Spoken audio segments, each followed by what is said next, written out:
सास की बीमारी। शादी के ठीक बाद नेहा की सास की तबीयत बहुत खराब हो गई। बताइए क्या हुआ है आपको? बेटे की शादी थी तो थकान हो गई। मौसम बदल रहा है तो जुकाम और बुखार हो गया। ऊपर से बहू के घर का खाना पता नहीं कैसा था कि पेट भी खराब हो गया। खाना तो बहुत बढ़िया था डॉक्टर साहब, सारे रिश्तेदार तारीफ कर रहे थे। रोहित की माँ इतनी कमजोर है कि जरा से में बीमार पड़ जाती है। डॉक्टर साहब आप सारी जांच करके देखिए, मुझे ऐसी क्या बीमारी है कि मेरी तबीयत ठीक ही नहीं रहती।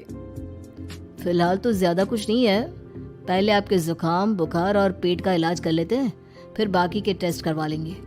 अभी आप ये दवाइयाँ ले आइए। पिताजी मैं डॉक्टर साहब को छोड़कर और दवाइयाँ लेकर आता हूँ। माँ जी तो बीमार थी, इसलिए नेहा ने किचन संभाल लिया। माँ जी अब आपकी तबीयत कैसी है? पहले से ठीक है। आप बैठिए, मैं खाना लगाती हूँ। तेरे बाबूजी और रोहित ने खाना खा लिया? रोहित तो टिफिन लेकर ऑफिस गए हैं माँ, और बाबूजी ने खाना खा लिया है। आप शुरू कीजिए। यह क्या, खाने में इतना तेल इतने मसाले? अरे अभी अभी तो तबीयत ठीक हुई है मेरी, तुम क्या मुझे वापस बीमार करना चाहती हो? नहीं माँ जी, ऐसा नहीं है। क्या हुआ? देखो ये बहू ने कैसा खाना बनाया है। खाना तो बहुत ही स्वादिष्ट था। अरे मैं ये खाना खाऊंगी तो बीमार हो जाऊंगी ना। ओह हाँ, बहू को अभी पता नहीं ना तुम्हारे बारे में, रोहित समझा देगा उसे। देख बहू, अच्छे से समझ लेना कि इस घर में कैसा खाना बनता है। हाँ माँ जी, मैं समझ लूंगी, लेकिन अभी आप कुछ तो खा लो। ये खाना खा लूंगी तो कल का खाना खाने के लिए बचूंगी भी नहीं। सास की बातें सुनकर नेहा उदास हो गई। उसने रोहित के घर आती ही उससे माँ जी के खाने के बारे में पूछा। आज माँ जी ने मुझे खाने के लिए बहुत बुरा भला कहा। माँ को मसालेदार और तेल घी वाला खाना सूट नहीं करता, वो बीमार पड़ जाती हैं।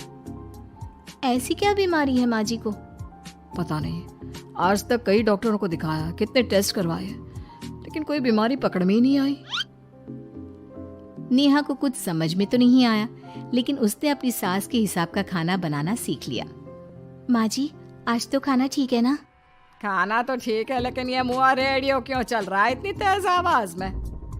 वो माँ जी मैं अकेले काम करते करते बोर हो रही थी ना, तो टाइम पास करने के लिए चला दिया।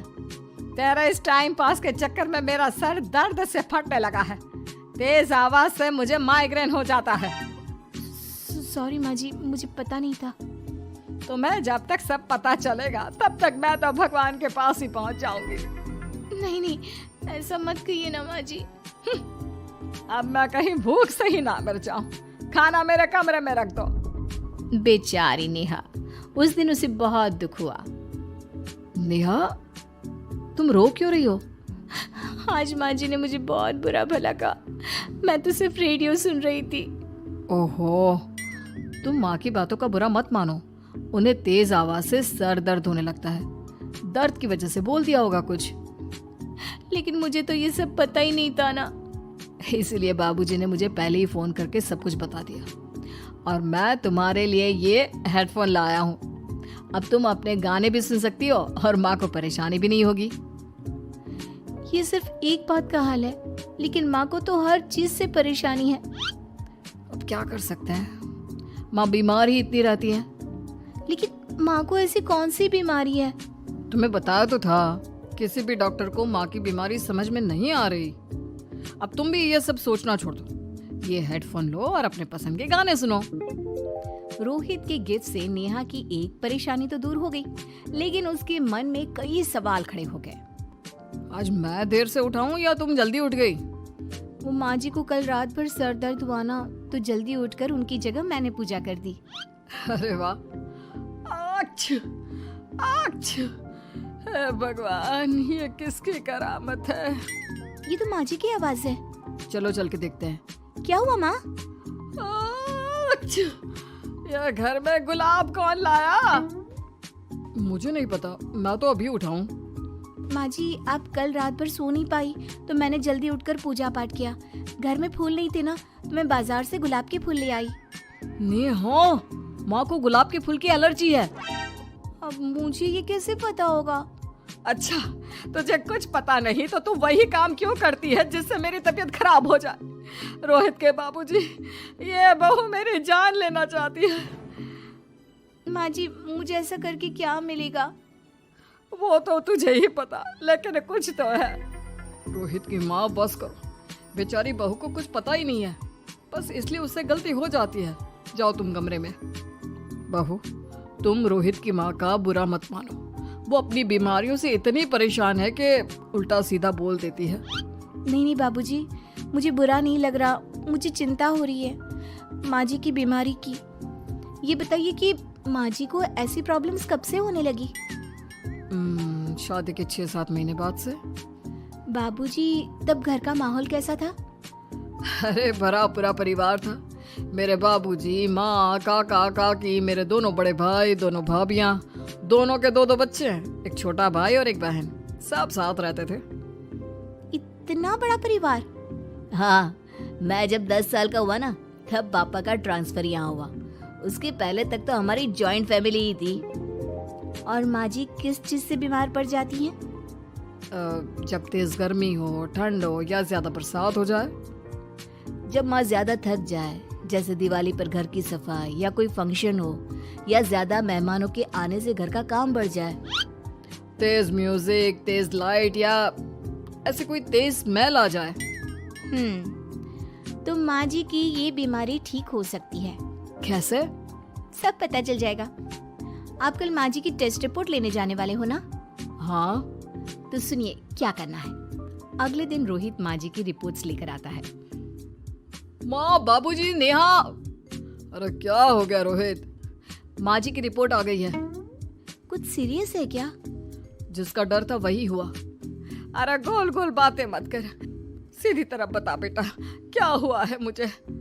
माँ, आपकी किडनी, लिवर सब फेल हो गया है, आपका दिल भी कमजोर हो गया है। डॉक्टर ने कहा है कि आपके पास सिर्फ 1 महीना बचा है। ये क्या बक रहा है? ऐसा हो ही नहीं सकता। मुझे लग ही नहीं रहा कि मैं इतनी बीमार हूँ। लेकिन माँ जी, रिपोर्ट झूठी तो नहीं हो सकती ना? हाँ, माँ को 20 साल की उम्र से बीमारी लग गई थी, लेकिन कोई डॉक्टर पकड़ नहीं पाया और अब ये बीमारियां बहुत ज्यादा बढ़ गई हैं। हाँ रोहित की माँ, तुम्हें याद है शादी के 6 महीने बाद से तुम बीमार रहने लगी थी। अरे लेकिन वो अलग था, मुझे ऐसी कोई बीमारी नहीं हो सकती। ये तुम कैसे कह सकती हो माँ? हाँ, तुम उस वक्त बीमार पड़ी थी ना, और अब डॉक्टर भी यही कह रहे हैं, तो सच ही तो होगा। और आप तभी से बीमारी तो रहती आई हैं। अरे लेकिन तब मैं बीमार थी ही नहीं। क्या मतलब? अरे तब मैं बीमारी का नाटक करती थी, मुझे कुछ नहीं हुआ था। ये क्या बोल रही हो? हाँ, घर में इतने सारे लोग थे और सबसे छोटी बहू मैं थी, तो सारा काम मुझे करना पड़ता, इसलिए काम से बचने के लिए मैं नाटक करने लगी। लेकिन आपको अभी भी वही बीमारियां होती है ना माँ? हाँ, अगर नाटक था तो ये प्रॉब्लम तुम्हें अभी क्यों होती है? इसका जवाब मैं देती हूँ। माँ जी कई महीनों तक नाटक करती रही, इसलिए इनके दिमाग ने धीरे धीरे इस झूठ को सच मान लिया और इनका दिमाग उन बीमारियों का एहसास कराने लगा। हैं? ऐसे भी होता है क्या? हाँ माँ जी, इसे प्लेसिबो इफेक्ट कहते हैं। जब आप बात बात पर बीमार पड़ने लगी तो मैंने अपने मामा से बात की, जो एक साइकोलॉजिस्ट है। उन्होंने बताया मुझे। तो ये रिपोर्ट्स?